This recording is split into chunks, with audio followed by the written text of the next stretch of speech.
अस्सलामुअलैकुम। थोड़ा पढ़ लो। मैं खुशामदीदी NG 504 का लेसन नंबर 18 स्टार्ट करने जा रहे हैं हम। Functionalism and interaction in second language learning. Topic number 104 से 109 तक कवर करेंगे। अच्छा जी, उनका कहना है फंक्शनलिस्ट जो थे उनका इस तरफ तो बहुत ध्यान था कि बच्चा कम्युनिकेशन करना सीखे, रियल लाइफ में उसे कम्युनिकेशन करना आए। उन्होंने इस हवाले से डिस्क्रिप्टिव लेवल पे बहुत ज़्यादा हाई किस्म की एक्सप्लेनेशन दी है, बहुत ज़्यादा हाई किस्म का कंट्रीब्यूशन किया है कि डिस्क्राइब किया है बच्चा बोलना कैसे सीखेगा, क्या उसे इनपुट प्रोवाइड की जाए। बट उनका कहना है the contribution to the explanation of interlanguage development is limited, कि उनको इस बात का उन्होंने कंट्रीब्यूशन या स्टडी नहीं की कि वो बच्चा उसका प्रोसेस क्या होगा। मतलब उनका ये तो गोल है कि बच्चा सीख जाए, ठीक है, बच्चा बोलना सीख जाए, बट वो कैसे सीखेगा, उसका पूरा प्रोसेस क्या होगा, ये उन्होंने इस बारे में इतना कंट्रीब्यूशन नहीं किया। ठीक है। Functionalist research largely concentrates on analysis of learners inter-language output and pays relatively less attention to input and even interaction। हाँ जी, फंक्शनलिस्ट क्या थे, उनका क्या किस तरफ ज़्यादा उन्होंने कॉन्सेंट्रेट किया कि वो जो लर्नर है ना, वो जो उसकी इंटर लैंग्वेज बन गई है, एक बीच की लैंग्वेज बन गई है। क्या मुझे इंटर लैंग्वेज का एक्सप्लेन करने की ज़रूरत है? मैंने नहीं एक्सप्लेन करना, गूगल कर लेना, इतनी बार कॉन्सेप्ट पढ़ा चुकी हूँ मैं। अच्छा, जो लर्नर की इंटर लैंग्वेज है ना, वो जो बोल रहा है, वो जो सीख चुका है लैंग्वेज जितनी भी, उसको हम एनालिसिस करते हैं, उसका उनका ना उस तरफ बहुत कॉन्सेंट्रेट है कि उसको एनालिसिस कर लो, वो जो इनपुट आउटपुट दे रहा है। बट जो इनपुट देनी है, जो उसने जैसे इंट्रैक्शन करना है, लर्नर ने कैसे इंट्रैक्शन करना है, उन्होंने इस हवाले से बहुत कम कंट्रीब्यूशन दिया है, बहुत कम यहाँ पे उन्होंने क्या कहें कॉन्सेंट्रेट किया है। सीधी बात, मुख्तसर बात, प्रोसेस पे उन्होंने ध्यान नहीं दिया, आउटपुट पे ध्यान दिया है कि बस बच्चा ऐसे सीख जाए। ठीक है। Functionalist research on emergence of second language has concerned itself with instructed learner. Functionalist ने क्या रिसर्च किया कि वो लर्नर जिनको इंस्ट्रक्शन दी जाती है वो सेकेंड लैंग्वेज लर्निंग में बहुत सक्सेसफुल होते हैं। These learners are seen more successful in acquiring morphology। जिन लर्नर्स को ऐसे इंस्ट्रक्शन दी जाती है वो बहुत सक्सेसफुल होते हैं मॉर्फोलॉजी एक्वायर करने में, वर्ड्स वोकैबलरी, उस लैंग्वेज की वोकैबलरी एक्वायर करने में बहुत सक्सेसफुल देखे गए हैं। तो MCQs हैं ये, बस दोनों ऊपर भी MCQs ही हैं। Input and interaction in second language learning. अच्छा जी, अब ये इनपुट हाइपोथेसिस क्या है? इनपुट हाइपोथेसिस वालों का ये कहना है कि बच्चे को अगर कंप्रीहेंसिव इनपुट दे दी जाए ना, कि मतलब उसे लैंग्वेज की इनपुट दी जाए जो कि उसे समझ आ रही है, उसे समझाया जाए कि ये क्या है, तो जी वो लैंग्वेज लर्निंग की तरफ आ जाएगा, लैंग्वेज उसे लर्न हो जाएगी, उसे लैंग्वेज का पता चल जाएगा। कंडीशन क्या है उनकी कि बच्चा अटेंशन दे, बच्चे की अटेंशन करवाई जाए उस तरफ कि वो ये कम्प्रीहेंसिबल इनपुट क्या है, ये इसको क्या इनपुट दी जा रही है, इसका मतलब क्या है। ठीक है। इनपुट हाइपोथेसिस वालों का ये मानना है बच्चा अटेंशन दे, उसे कम्प्रीहेंसिव इनपुट दो। ठीक है। इसके आगे से जी मज़ीद फिर हाइपोथेसिस निकल आए, वो क्या थे? Interaction hypothesis and output hypothesis. अच्छा, इंट्रैक्शन हाइपोथेसिस में उनका क्या कहना है? अच्छा, अब ये है इंट्रैक्शन में बेसिकली सिंपल ये है कि बच्चा का इंट्रैक्ट करवाया जाए दूसरे के साथ, एक दूसरे से इंट्रैक्ट करेंगे तो वो इवेंचुअली लैंग्वेज लर्न करना सीख जाएंगे, बोलना सीख जाएंगे। बट उनका यहाँ पे कहना है ये एक वन डायरेक्शनल सोर्स नहीं है। मतलब कि अगर ये हो ना कि आप कहें कि लर्नर खाली इंट्रैक्शन से ही सीखेगा, ऐसा नहीं होता।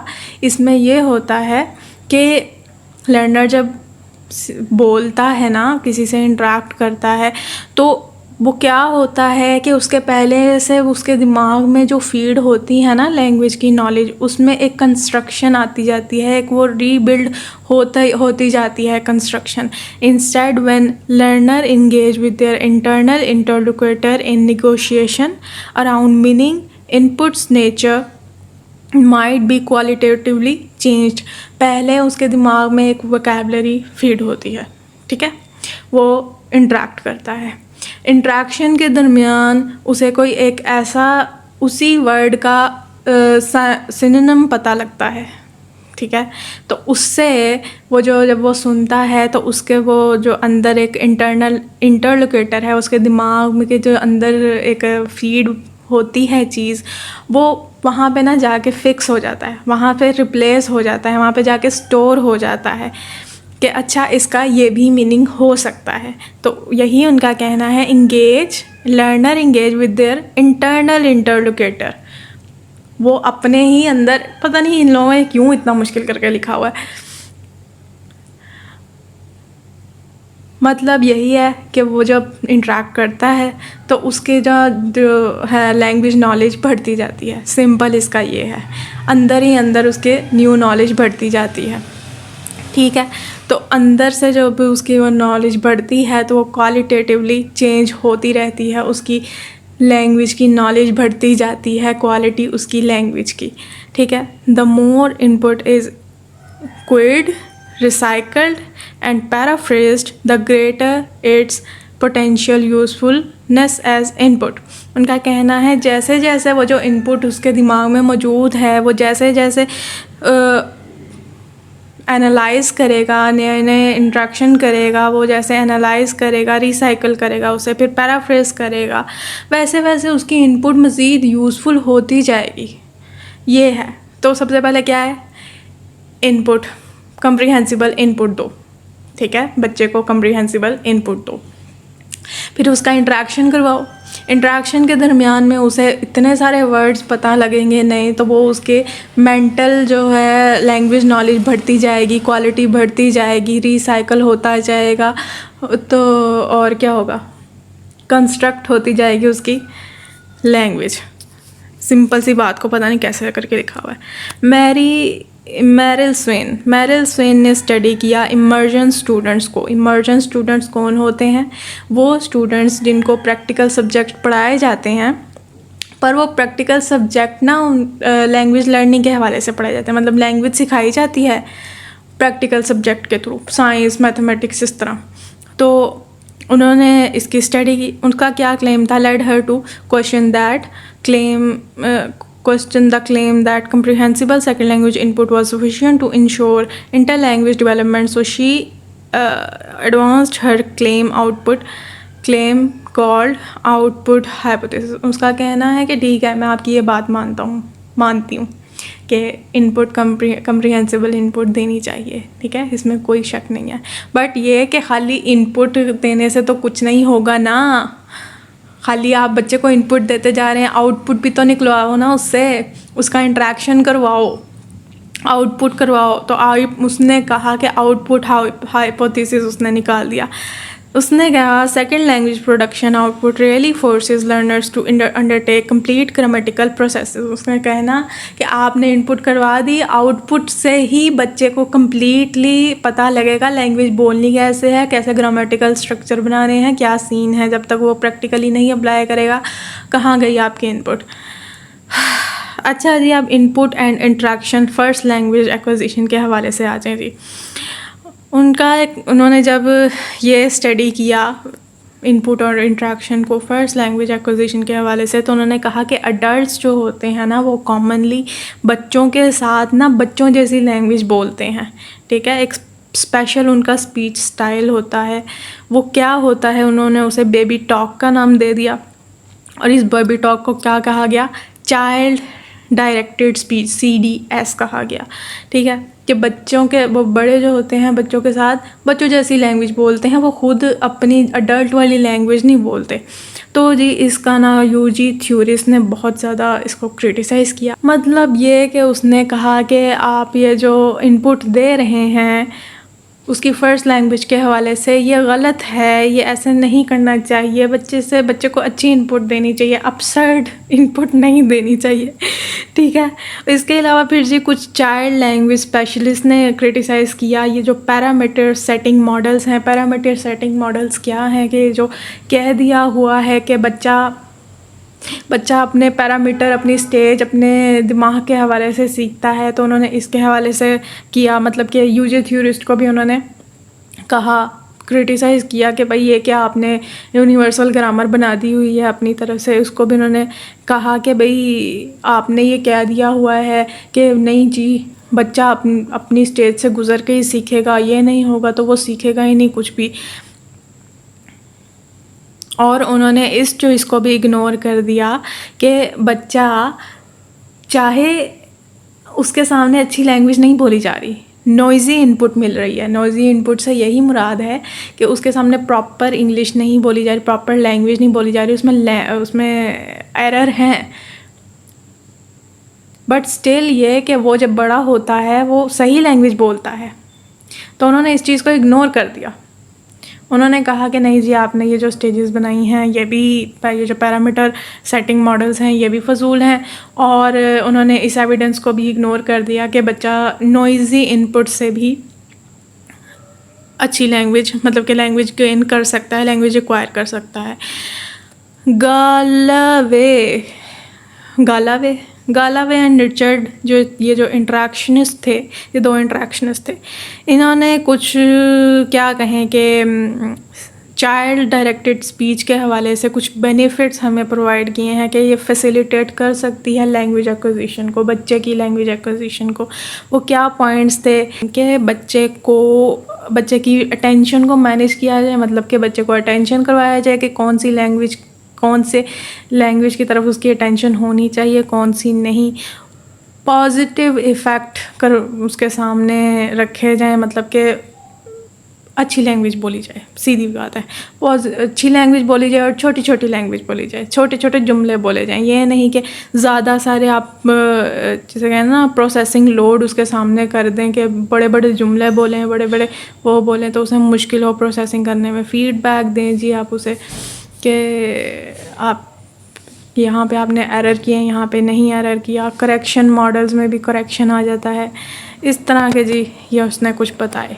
फिर भी उनका कहना है कि कुछ इंट्रैक्शनिस्ट जो होते हैं वो कॉशियस हैं, मतलब कि डरते हैं वो कि CDS जो है वो लैंग्वेज एक्विजिशन के हवाले से कोई ख़ास कंट्रीब्यूशन नहीं कर रहा, कुछ ऐसी ख़ास कंट्रीब्यूशन वो पॉसिबल कंट्रीब्यूशन नहीं कर रहा। इसके हक़ में कुछ एविडेंस दिए गए हैं कि हाँ भाई वाकई कंट्रीब्यूशन नहीं कर रहा ये। वो क्या है, मोस्टली स्टडी किया गया इस चीज़ को, mostly CDS studies were carried out in English speaking middle class family context in developing countries, MCQs। उन्होंने यहाँ पे इन फैमिलीज़ को पकड़ा, उनको स्टडी किया। उनका कहना है कि in such context CDS is typically semantically contingent. इसका क्या मतलब है कि जब बड़े बच्चों से इंटरेक्ट करते हैं या बात करते हैं तो ज़्यादातर वो सेमेंटिकली कंटेंजेंट होते हैं, मतलब कि बच्चे की लैंग्वेज में ही, बच्चे के मीनिंग के तौर पर ही वो उससे बात करते हैं, वो अपना मीनिंग नहीं डालते। जैसे हम कहते हैं ना बड़े हो के तो पता लग जाएगा ये चीज़ हो जाती है कि वो टेम्पररीली वो सिचुएशन के हवाले से वो जो मीनिंग बच्चे के लिए बन रहा होता है ना, वो उसे उस हवाले से बस साइड पे कर देते हैं कि ठीक है भाई जान छोड़ो, ये होता है। और क्या होता है, explicit formal correction of child's production are unusual, के ख़ास तौर पर इंस्ट्रक्शन देना कि आपकी ये लैंग्वेज सही नहीं है, इसको ऐसे करके बोलें, इस हवाले से कोई ये नहीं देखा गया, ये अनयूजुअल है, वहाँ पे नहीं करेक्ट किया जाता फॉर्मल वे में। But recast are common which offer useful negative evidence. Recast जो है वो देखे गए हैं। रीकास्ट क्या होता है कि फॉर्मली आपने उसे करेक्ट नहीं किया बच्चे को, आपके सामने वो गलत उसने कोई जुमला बोल दिया, आपने उसी जुमले को खुद बोला पर आपने वो करेक्ट करके बोला बजाय जिताए ठीक है, इसे कहते हैं रिकास्ट। तो रिकास्ट जो है वो देखा गया है, जिसका उन्होंने यूज़फुल नेगेटिव एविडेंस भी देखा गया है कि हाँ भाई बच्चे को पता लगता है कि मैंने यहाँ पे गलती की। ठीक है, इसके अलावा कुछ ये भी देखा गया कि चाहे आप जितना मर्ज़ी बच्चे के सामने सही लैंग्वेज बोलें, उसने अपनी उम्र के, उसने अपनी लैंग्वेज प्रोडक्शन के हवाले से ही वो वर्ड बोलना होता है, वो लैंग्वेज बोलनी होती है। आप जितना मर्ज़ी पानी मानी करते रहें, उसने आनी आनी ही करना है। ठीक है, मतलब उसके अभी उतनी लैंग्वेज प्रोडक्शन ही नहीं हुई। ठीक है, कुछ ये देखा गया। फिर जी केयर टेकर्स जो होती हैं वहाँ पे, जो बच्चों की देखभाल करती हैं, उसको कौन सी टीचर होती है जिसको स्पेशली इंस्ट्रक्ट किया गया होता है कि नहीं जी आपने बच्चे के सामने ऐसी ही लैंग्वेज बोलनी है, अच्छी लैंग्वेज बोलनी है, कि करेक्ट लैंग्वेज बोलनी है कि बच्चा सही तरह बोले, उसको इस बात की कोई परवाह नहीं होती। ठीक है, वहाँ वो बस इसीलिए इंटरेक्ट करती है कि हाँ भाई बच्चे ने कुछ पूछा, उसने वो जवाब दे दिया। मेन गोल ये होता है, ना वो सही से इंग्लिश बोलती है, ना वो बच्चा आगे से फिर सही से इंग्लिश बोलता है। ठीक है, और चौथा क्या था कि CDS in middle class anglophone societies are far from universal, where infants are not seen as conversational partners. Cross cultural study में भी उन्होंने ये देखा कि जो मिडिल क्लास एंग्लोफोन सोसाइटीज़ हैं, एंग्लोफोन कौन सी होती हैं जहाँ पे इंग्लिश बोली जाती है, ठीक है, जो मिडिल क्लास सोसाइटीज़ हैं वहाँ पे ये भी देखा गया कि जो इन्फेंट्स होते हैं, जो बच्चे होते हैं, उन्हें एक एज आ कन्वर्सेशनल पार्टनर नहीं समझा जाता। वो चाहे जो मर्ज़ी बोलते रहें बस। ठीक है, बस जी बहुत ही फजूल चैप्टर था। बहरहाल आई होप सो मैंने अच्छी तरह समझा दिया होगा। अपना ध्यान रखें, दुआ में याद रखें। अल्लाह हाफिज़।